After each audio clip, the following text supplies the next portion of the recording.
Back in December 2023, I did something which I never thought I would. I spent 10 days in complete silence. No phones, no books, no talking, just silence.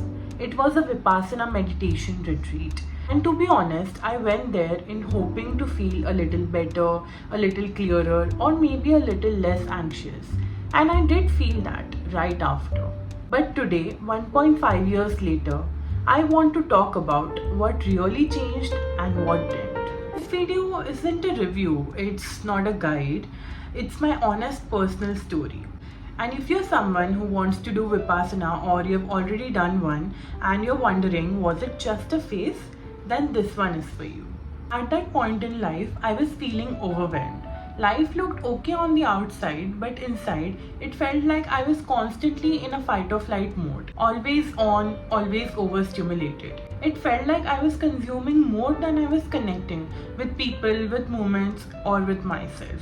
I wanted to hit a pause, and Vipassana did give me that opportunity to stop, to just be. And I remember the moment I gave away my phone and I just came back to my room over there, I felt a strange mix of both fear and relief. The first time I was really alone with myself, and that was both beautiful and terrifying at the same time. The retreat was tough. Silence was the easiest part. It was the thoughts that screamed, and my body which ached after sitting for so long that I forgot it existed. But slowly something started to shift. I started to observe and not react. And I realized how much I live in autopilot, just eating, scrolling, or reacting emotionally without really being aware. There were moments of peace, moments of clarity, but also a lot of moments of discomfort. And to be honest, all of them were important. So after the retreat, I felt like I had been given a clean slate and I was feeling much lighter. Not because all of my problems had gone, but because my relationship with them really changed. I started noticing how I would respond to people and what were my triggers and how I let go of it a little more easily. I clearly remember about journaling, about how I wanted to meditate daily, think consciously, and just speak with more awareness. And to be honest, for some months I really did that. But slowly, like most habits, life crept back in.